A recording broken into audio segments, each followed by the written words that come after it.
గా నేర్చుకోవాలా? అప్టాక్స్ తో మా ఉచిత లైవ్ వెబినార్లలో చేరండి. ఆల్గో ట్రేడింగ్ కేవలం ₹10 బ్రోకరేజీ అందుబాటులో ఉంది. ఇప్పుడే అకౌంట్ ఓపెన్ చేయండి.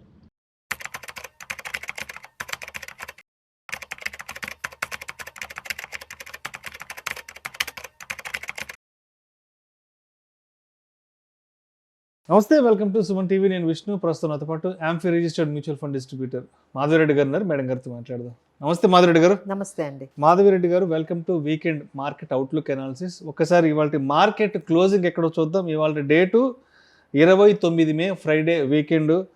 సెన్సెక్స్ విషయానికి వస్తే 1092 పాయింట్ల నష్టంతో 74,775 వద్ద క్లోజ్ అయింది. నిఫ్టీ విషయానికి వస్తే 359 పాయింట్ల నష్టంతో 23,547 వద్ద క్లోజ్ అయింది. బ్యాంక్ నిఫ్టీ విషయానికి వస్తే 614 పాయింట్ల నష్టంతో 54,239 వద్ద క్లోజ్ అయింది. ఇవాళ మార్కెట్లో ఫాల్ చూస్తే దాదాపు 1,500 పాయింట్ల హై నుంచి దాదాపు 1,200 పాయింట్ల దగ్గర ఆగింది.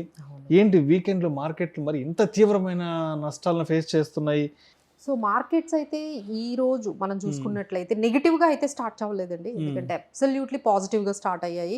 ఈ రోజు మీరు చూసుకున్నట్లయితే 24,000 కూడా 2 days high, day high touch చేసి లోయెస్ట్ పాయింట్ చూసుకుంటే 23,484 దగ్గరకు కూడా, అంటే ఏదైతే మనం 23,800 23,850 అనేది మంచి సపోర్ట్ అనుకుంటున్నామో, ఎప్పుడైతే ఆ సపోర్ట్ లెవెల్స్ని కూడా మార్కెట్ దాటి కిందకు వచ్చేసిందో ఇంకొకసారిగా సెల్లింగ్ అనేది మార్కెట్స్లో ఆఫ్టర్ లాస్ట్ ఫ్యూ అవర్స్లో బాగా కనిపించిందండి.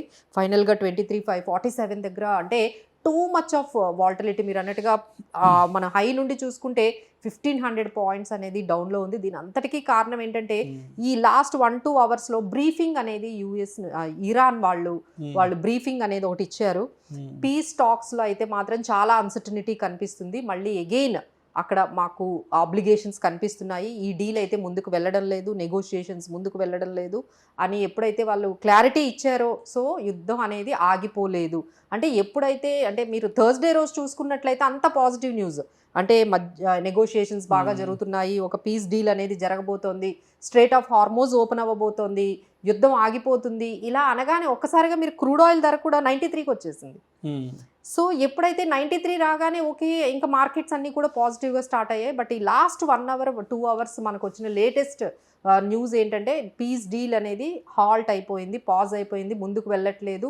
ఇంకా అది కాకుండా యుఎస్ హ్యాస్ స్టార్టెడ్ వాళ్ళ ఇరాన్ న్యూక్లియర్ ఫెసిలిటీస్ మీద వాళ్ళు బాగా అటాక్ చేస్తూ ఉన్నారు. అసలు మేము న్యూక్లియర్ వెపన్స్ని మేము వాడట్లేదు అని చెప్తున్నా సరే వినకుండా ఇరాన్ వాళ్ళ మీద వాళ్ళు యుఎస్ అటాక్ అయితే బాగా చేస్తున్నారు. సో ఇదైతే మాత్రం ముందుకు వెళ్ళేటట్లయితే ఈ నెగోషియేషన్స్ కానీ ఈ డీల్ కానీ ముందుకు వెళ్ళేటట్లు కనిపించట్లేదు అనే నెగిటివ్ న్యూస్ ఎప్పుడైతే ఇరాన్ ప్రెస్ బ్రీఫింగ్ మీద ఇచ్చారో ఇమ్మీడియట్గా markets started following in the last 1 hour. దాంతోపాటు మనకి ఎఫ్ఐఎస్ సెల్లింగ్ కూడా దాదాపుగా 1,000 crores పైనే ఎఫ్ఐఎస్ సెల్లింగ్ అనేది మనకి కనిపించింది. సపోర్ట్ లెవెల్స్ అయినా 23,800 బ్రేక్ అవ్వగానే ఇమీడియట్గా మార్కెట్స్లో షార్ప్ ఫాల్ అనేది కనిపించింది. అలానే ఇక్కడ ఎక్కువగా సెల్లర్స్ చాలా యాక్టివ్గా కనిపిస్తున్నారు రాదర్ దాన్ బయ్యర్స్ కన్నా. మనకి అంటే ఏదైనా ఒక్క న్యూస్, బ్యాడ్ న్యూస్ రాగానే ఇమ్మీడియట్గా యాక్టివ్గా సెల్లర్స్ అయితే ప్రాఫిట్ బుకింగ్ అయినా మనం చెప్పొచ్చు, లేదు అంటే సెల్లర్ యాక్టివ్ అవుతున్నారని కూడా మనం చెప్పొచ్చు. సో ఇమీడియట్గా క్యాచ్ చేసుకుంటే, ఎందుకంటే మళ్ళీ రేపు ఎల్లుండి మార్కెట్స్ ఉండవు, అగైన్ మండేనే మార్కెట్ ఓపెన్ అవుతుంది కాబట్టి సో అందరూ కూడా కొంచెం ప్రాఫిట్ బుకింగ్ కానీ సెల్లింగ్ కానీ, ఆ సెల్లింగ్ ప్రెజర్ అయితే వాల్టిలిటీ ఇండెక్స్ కూడా ఒక్కసారిగా 6% ఈ రోజు పెరిగిందండి. సో ఫైనల్గా మనం చెప్పాల్సింది ఏంటంటే వాల్టిలిటీ చాలా అంటే ఒక్కసారిగా మార్కెట్లో పాజిటివ్గా వెళ్ళడం, మళ్ళీ ఇమ్మీడియట్గా మళ్ళీ కొన్ని అవర్స్లోనే నెగిటివ్గా రావడం అనేది ఈరోజు చూసాము.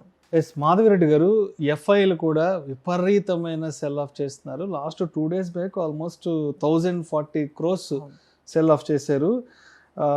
అదేవిధంగా ఒక 2026లో ఈ 5 monthsకి సంబంధించి 24.3 billion ఆఫ్ షేర్స్ సెల్ చేశారంట. ఇది 2020తో పోల్చుకుంటే రికార్డు క్రాస్ అంట. ఎందుకు ఇంత టూ మచ్ ఆఫ్ సెల్లింగ్ ఉంటుంది ఎఫ్ఐఎల్ నుంచి అసలు? సో దానికి ఇప్పుడు అంటే ఎఫ్ఐఎస్ సెల్లింగ్ ఎంత ఇంపాక్ట్ పడుతుందంటే, మన రూపీ ఫాల్ కూడా అవ్వడానికి ఈ ఎఫ్ఐఎస్ సెల్లింగ్ మేజర్ రీజన్ అనేది. అంటే ఎప్పుడు మనం ఏం మాట్లాడుకుంటున్నాము, ఇంటర్నేషనల్ ప్రైజెస్, మన క్రూడ్ ఆయిల్ ప్రైజెస్ పెరిగాయి, మన డాలర్ అవుట్ఫ్లోస్ ఎక్కువగా అయ్యాయి. కానీ ఇప్పుడు అందరూ ఒకటి గమనించారండి, ఎందుకంటే ఇంత మీరు చెప్పినట్టుగా ఆ గణాంకాలు చూస్తూ ఉంటే ఎవ్రీవన్ ఈజ్ గెట్టింగ్ షాక్డ్.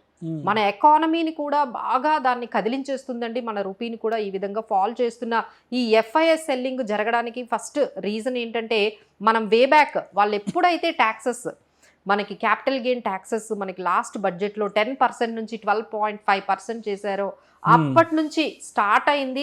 ఈ రోజు వరకు కూడా ఆగడం లేదండి. అంటే they feel Indian stock markets are not investor friendly. ఒకవైపు ఏమో వాళ్ళకి రూపీ ఫాల్ వల్ల నష్టం జరుగుతుంది, ఒకవైపు ట్యాక్సెస్ ఈ విధంగా ఇంత ట్యాక్సెస్ ఎక్కడా లేవు, సో మేము వేరే కంట్రీస్కి వెళ్ళిపోతాము. అలాగే మీరు చెప్తున్నట్టుగా ఏ టెక్నాలజీ ఇండియాలో ఏ టెక్నాలజీని అంత బాగా అంటే సెమీ కండక్టర్స్ కానీ చిప్స్ కానీ తయారు చేసే అంత పెద్ద కంపెనీలు కనిపించట్లేదు. వాళ్ళు ఈజీగా తైవాన్కి కానీ సౌత్ కొరియాకి కానీ మీరు చూసినట్లయితే ఒక న్యూస్ అయితే అన్ని చోట్ల సోషల్ మీడియాలో బాగా నడుస్తుందండి. తైవాన్ స్టాక్ మార్కెట్స్ మన ఇండియన్ స్టాక్ మార్కెట్స్ మించి వెళ్ళిపోయాయి. అవునవును, తైవాన్ మార్కెట్స్ ఎప్పుడు ఇండియన్ మార్కెట్. అదేంటంటే తైవాన్ వాళ్ళ మీరు పాపులేషన్ చూస్తే 2 crores అండి. అంటే మన ఢిల్లీ అంత పాపులేషన్ కూడా లేదు, మన హైదరాబాద్ పాపులేషన్ అనుకోవచ్చు కూడా. అలాగా అంటే అంత చిన్న కంట్రీ, అంత చిన్న పాపులేటెడ్ కంట్రీ అసలు మన ఇండియన్ స్టాక్ మార్కెట్ క్యాప్ని క్రాస్ చేస్తూ $4.95 trillion వెళ్ళిపోయింది. మనల్ని క్రాస్ చేసిందంటే ఎవ్రీవన్ ఈజ్ లుకింగ్ ఇట్. ఏం జరుగుతుంది అసలు? అంత చిన్న కంట్రీ ఏంటి, మనం 140 billion మన 140 కోట్ల జనాభా ఉన్న ఇంత కంట్రీని అసలు ఏ విధంగా అనేది అంటే ఇక గవర్నమెంట్ బ్రీఫింగ్ ఇస్తుంది, బట్ గవర్నమెంట్ మీద అయితే చాలా ప్రెషర్ ఉందండి. సో వీఆర్ ఎక్స్పెక్టింగ్ ఈ మార్కెట్ని ఈ విధంగా ఈ అన్సర్టనిటీ నుంచి బయటకు తీసుకురావాలి అంటే వీఆర్ ఎక్స్పెక్టింగ్ నిర్మలా సీతారామన్ గారు ఏమైనా ఈ FIS సెల్లింగ్ని ఆపాలి అంటే క్యాపిటల్ గెయిన్స్ వాళ్ళు ఏమైనా తగ్గిస్తారు, ఏదైనా ఒక మంచి న్యూస్ వస్తుంది, అప్పుడే ఈ మార్కెట్స్ కొంచెం ప్రెషర్ అయితే చాలా ఉందండి. లైక్ STCGలు పెంచారు, 15% నుంచి 20% చేసేసారు. అలాగే LTCG 10% నుంచి 12.5% చేశారు. సో ఇక్కడ చూస్తే మార్కెట్స్ పరిస్థితులు అయితే ఏమీ బాలేవు. అందుకనే FIS ఈ విధంగా సెల్ చేసి వెళ్ళిపోతున్నారు. ఇప్పుడు వాళ్ళ దగ్గర నుంచి వచ్చే డాలర్స్ ఇప్పుడు మన ఎకానమీకి చాలా ఉపయోగం. సో మనం ప్రతి ఒక్క డాలర్ని అంటే ఏ వైపు నుంచి మనకి ఆ డాలర్స్ వస్తాయో అవి తెప్పించుకునే మార్గం చూడాలి. ఒకవైపు మనకి ఇంపోర్ట్స్ ఎక్కువైపోయాయి, ఎక్స్పోర్ట్స్ తగ్గిపోయాయి. సో ఎక్స్పోర్ట్స్ని పెంచాలి, మ్యానుఫ్యాక్చరింగ్ యూనిట్స్ని తీయాలంటే అది చాలా టైం పడుతుంది. బట్ మనకి ఇమ్మీడియట్గా ఈ పర్టికులర్ సిచ్యువేషన్లో ఒక ఫ్యూ మంత్స్లో డాలర్స్ని రప్పించాలి అంటే ఏకైక మార్గం FISని రప్పించాలి అంటే వాళ్ళకి చెప్పాల్సింది ఏంటి అంటే మేము ట్యాక్సెస్ కొంచెం తగ్గిస్తున్నాము, ప్లీజ్ రండి మా స్టాక్ మార్కెట్లో ఇన్వెస్ట్ చేయండి అని చెప్తే maybe dollars might come. So that is the only relief we are expecting. ఇంకా దీనికి సరిపోకుండా మనకి ఇంకో బ్యాడ్ న్యూస్ ఏంటంటే మన డిపార్ట్మెంట్ ఆఫ్ ఈ ఏదైతే క్లైమేట్ ఈసారి మాన్సూన్ కూడా ఫస్ట్ థింగ్ డిలే అయ్యింది. ఆల్రెడీ డిక్లేర్ చేశారు, డిలే అయిపోయింది, మన ఇండియాకి మాన్సూన్ డిలే అయింది అని ఒక వార్త వస్తే డిలే అవ్వడమే కాదు యావరేజ్ కన్నా తక్కువ మాన్సూన్ ఇయర్ ఎక్స్పెక్ట్ చేస్తున్నాము బికాస్ ఆఫ్ ఎల్నినో కానీ ఇంకేదైనా. బట్ యావరేజ్ గా ఉన్న మాన్సూన్ కన్నా మాత్రం ఈ ఇయర్ అయితే మనకు తక్కువ. సో ఇంపాక్ట్ అనేది FMCG మీద పడుతుంది, ఇంకా మిగతా అగ్రికల్చర్ బేస్డ్ మీద పడుతుంది, స్పెండింగ్ కూడా బాగా తగ్గిపోతుంది. సో వీటన్నిటి మీద కూడా చాలా నెగిటివ్ గా ఇంపాక్ట్ అనేది కనిపిస్తుంది. సో ఇప్పుడు అందరూ ఎదురు చూసేది ఒక్కటే ఏంటంటే సెంట్రల్ గవర్నమెంట్ ఇలాంటి క్లిష్ట పరిస్థితుల్లో, ఇలాంటి ఫైనాన్షియల్ క్రైసిస్ లో ఎలాంటి కొత్త మార్పులు తీసుకొని వచ్చి ఈ పర్టికులర్ అంటే ఇండియన్ ఫైనాన్షియల్ సిస్టమ్ని కానీ లేకపోతే ఇండియన్ ఎకానమీని కానీ ఏ విధంగా వాళ్ళు తీసుకొస్తారు, ఎలాంటి చర్యలు తీసుకుంటారు, ఎలాంటి పాలసీస్ తీసుకొస్తారని అందరూ చాలా ఈగర్గా వెయిట్ చేస్తూ ఉన్నారండి. ఒకవైపు ఈ పెట్రోల్ని ఆల్మోస్ట్ 4 times పెంచారండి ఇప్పటికీ. ఈ 4 timesలోని దాదాపుగా ₹7 పైనే పెరిగింది. పెట్రోల్ డీజిల్ 2 ₹7 పైనే పెరిగాయి. సో ఇప్పుడు దీనివల్ల మళ్ళీ ఇన్ఫ్లేషన్ అనేది పెరుగుతూ ఉంది. అందరూ కూడా నెమ్మదిగా ఇంపాక్ట్ అనేది చూస్తూ ఉన్నారు. ఒకవైపు అక్కడ స్ట్రైట్ ఆఫ్ హార్మోజ్ ఓపెన్ అవ్వలేదు, వాళ్ళిద్దరి మధ్య పీస్ డీల్ జరగలేదు. సో సప్లై డిస్ట్రప్షన్స్ ఇప్పుడు అందరూ ఫీల్ అవుతున్నాయండి. అంటే అన్ని మ్యానుఫ్యాక్చరింగ్ యూనిట్స్ కూడా వాళ్ళకి కావాల్సిన మెటీరియల్ రావట్లేదు. పెట్రోకెమికల్స్ కానీ ఇవన్నీ ఏంటంటే అక్కడ నుంచి రావాలి మనకి. సో అవన్నీ కూడా టైంకి రావట్లేదు, వచ్చినా సరే చాలా కాస్ట్లీగా వాళ్ళ ప్రైజెస్ కూడా 40-50% పెంచేశారు. సో ఇప్పుడు మనకి ఈ క్వార్టర్లో అయితే వీళ్ళు ఇంత ప్రైజెస్ పెంచిన తర్వాత ఇప్పుడు మనందరికీ ఈ రోజు ఒక ₹100 ఉన్నది, రేపు 200 అంటే మీరు కొంటారా? ఆలోచిస్తారు కదా. సో ఇలా ఈ విధంగా కానీ అందరూ కూడా ఇన్పుట్ కాస్ట్లు పెరిగాయి, రా మెటీరియల్ పెరిగింది అని చెప్పి మనకి ఏమాత్రం తెలిసింది అంటే డిమాండ్ తగ్గిపోతుంది, సేల్స్ తగ్గిపోతుంటాయి, అది డెఫినెట్గా కూడా కార్పొరేట్స్ ఎర్నింగ్స్ మీద ఇంపాక్ట్ పడుతుంది. సో ఓవరాల్గా అయితే this is the situation. So ఇప్పటికి కూడా మార్కెట్స్ ఏంటంటే గవర్నమెంట్ నుంచి ఒక మంచి న్యూస్ కోసం అయితే వెయిట్ చేస్తూ ఉంది. సో ఎలాంటి స్ట్రక్చరల్ డెసిషన్స్ తీసుకుంటారు అని. అదేవిధంగా ప్రోగ్రామ్కి ముందు ఎల్ఐసికి సంబంధించిన విషయం కూడా ఏదో ఒక డిస్కస్ చేశారు, ఏంటది అసలు? సో అందరంటే ఈ రోజు మీరు ఎల్ఐసి ప్రైస్ అని మీరు ఓపెన్ చేయగానే 400 అని కనపడుతుంది. ప్లీజ్ ఎవరు షాక్ అవ్వకండి. ఎల్ఐసి ప్రైస్ 411 అని చూడగానే మీరు షాక్ అవ్వకండి. అది బికాస్ ఆఫ్ 1:1 బోనస్ ఇచ్చారు. సో తర్వాత ఆ ఎక్స్ డివిడెండ్ ఎక్స్ బోనస్ తర్వాత మీకు ఆ ప్రైస్ అనేది అలా మీకు కనిపిస్తుంది. సో మీకు ఏంటంటే నంబర్ ఆఫ్ షేర్స్ పెరుగుతాయి, ఎందుకంటే 1:1 అంటే మీ దగ్గర ఒక 100 మీకు షేర్లు ఎగ్జిస్టింగ్ ఎల్ఐసి షేర్లు ఉంటే ఇంకో 100 ఇస్తారు. సో మీ దగ్గర ఇప్పుడు టోటల్గా 200 ఎల్ఐసి షేర్లు అవుతాయి.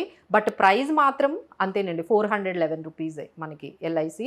సో ఈ ప్రైస్ ఒక్కసారి 50% పడిపోతే ఎవరికైనా ముందు అర్థం కాదు, ఏంటి 50%, నిన్నంతా 900 అట్లా కనిపించింది. ఐపీఓకి వచ్చినప్పుడు ఆల్మోస్ట్ 900 దగ్గర ఐపీఓకి వచ్చింది 2022. ఒక్కసారిగా 400 కనిపిస్తుంది అని చెప్పి ఎవరు కంగారు పడకండి. This is all because of X bonus effect. తర్వాత Q4 రిజల్ట్స్ ఎలా ఉన్నాయి, ఏంటి అసలు? సో ఈసారి బాగానే ఉన్నాయండి కంపారిటివ్లీ. అయితే మాత్రం ఈసారి అయితే Q4 రిజల్ట్స్ స్టెల్లార్ మనకి రిటర్న్సే మనకు కనిపించాయి. క్యూమిన్స్ కానీ, జిల్లెట్ కానీ, ఫిజిక్స్ వాళ్ళ, V2 రిటైల్, GMR, రిలాక్సో, అలానే మంచి మనకి రిజల్ట్స్ అయితే కనిపించాయి.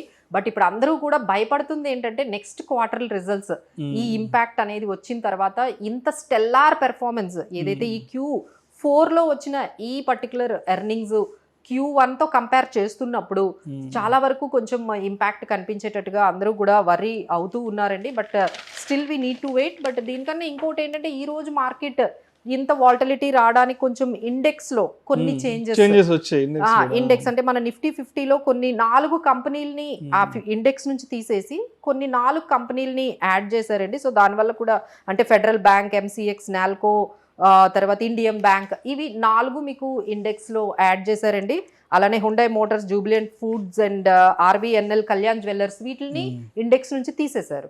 సో దీనివల్ల కూడా కొంచెం మనకి మార్కెట్లో ఈ రకంగా వాల్టిలిటీ ఈ రోజు మీరు చూస్తున్న ఈ 1500 అంటే ఒకసారి 24,000కి వెళ్ళడం, మళ్ళీ 23,500 వరకు పడిపోవడానికి ఈ వాల్టిలిటీలో దీనికి కూడా ఈ ఇండెక్స్లో ఉన్న చేంజెస్ కూడా కారణం అని మనం చెప్పొచ్చు. రైట్. సో మొత్తానికి అయితే మాత్రం ఈ వీక్లో మార్కెట్లు బాగా వాలటాలిటీని, అన్సర్టనిటీస్ ఫేస్ చేశాయి.